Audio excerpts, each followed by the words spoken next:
This is not just a war between two states. This is a war between two systems, authoritarianism and democracy, which means that it's not just a task for Ukraine to demonstrate opposite, that democracy is working, rule of law is essential, and justice is possible even though delayed in time. It's a task for entire international community.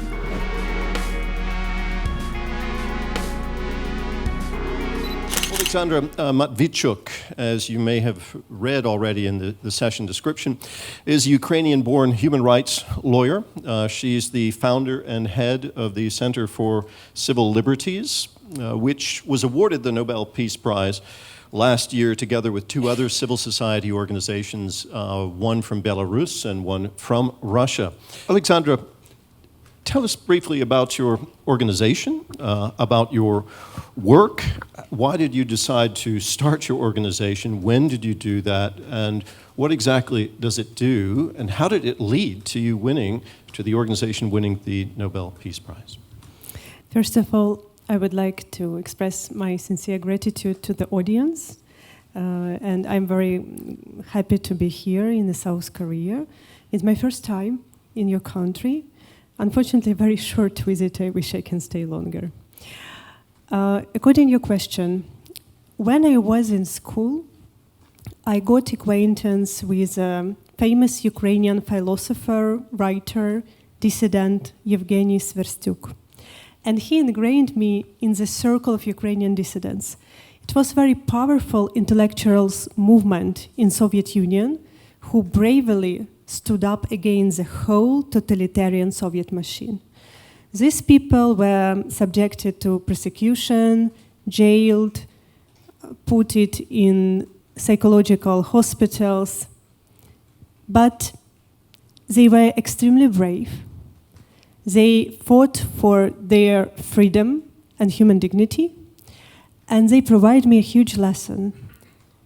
Even when you have no other tools, how to resist, just your own words and your own position is still a lot and essential. And I was so inspired by these people that I decided to study law, to fight for freedom and for justice by myself. And when I finished university, I created the Center for Civil Liberties as an organization who defend human rights and freedom. And we are famous in Ukraine for our ability of massive involvement of ordinary people into human rights work. One example, during the Revolution of Dignity,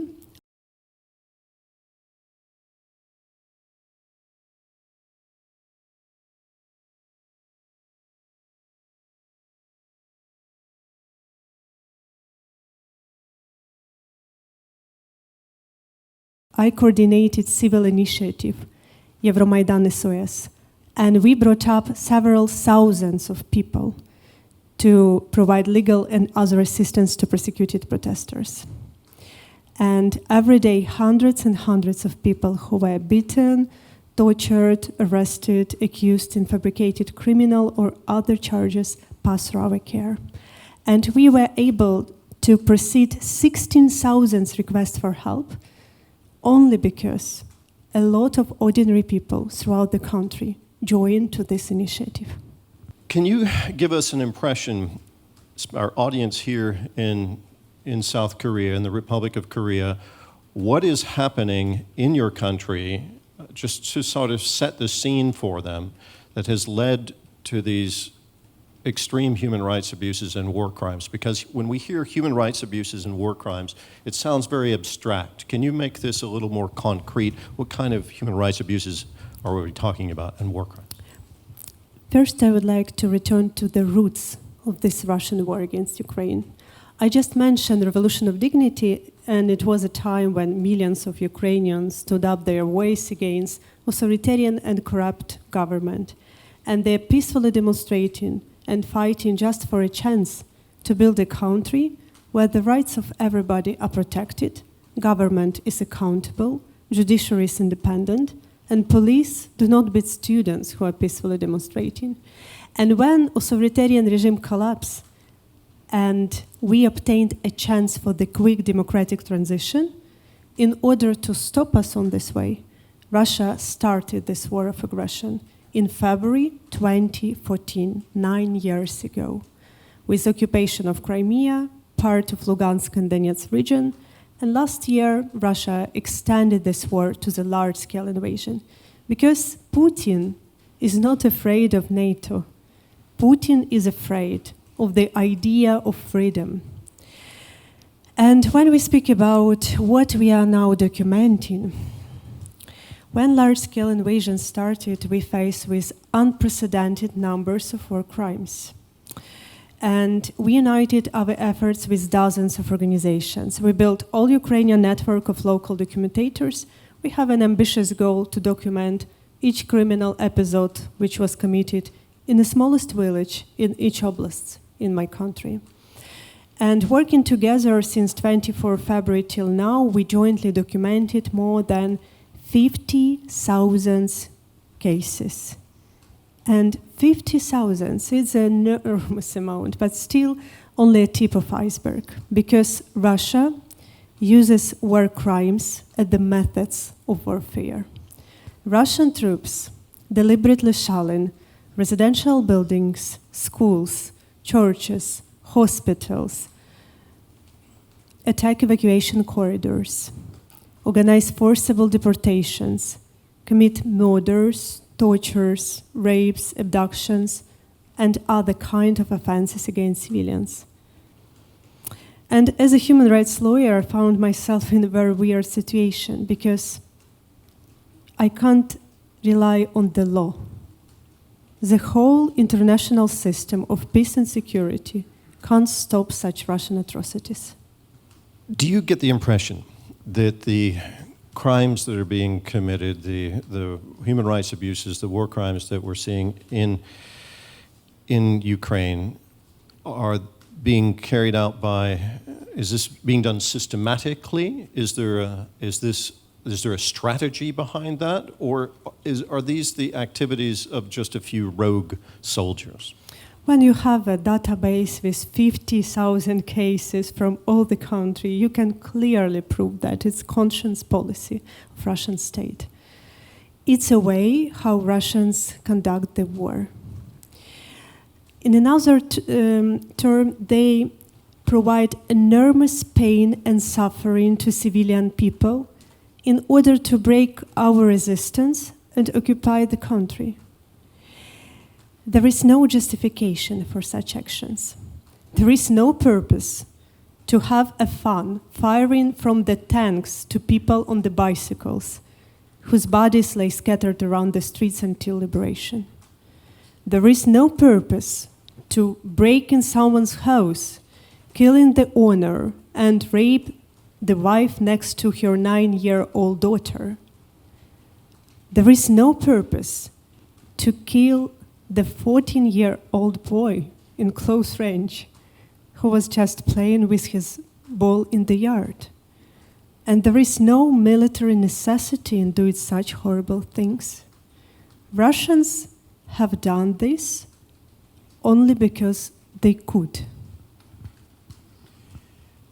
Okay, well then let's move on to the geopolitical dimension of this, because Ukraine is fighting for its life right now.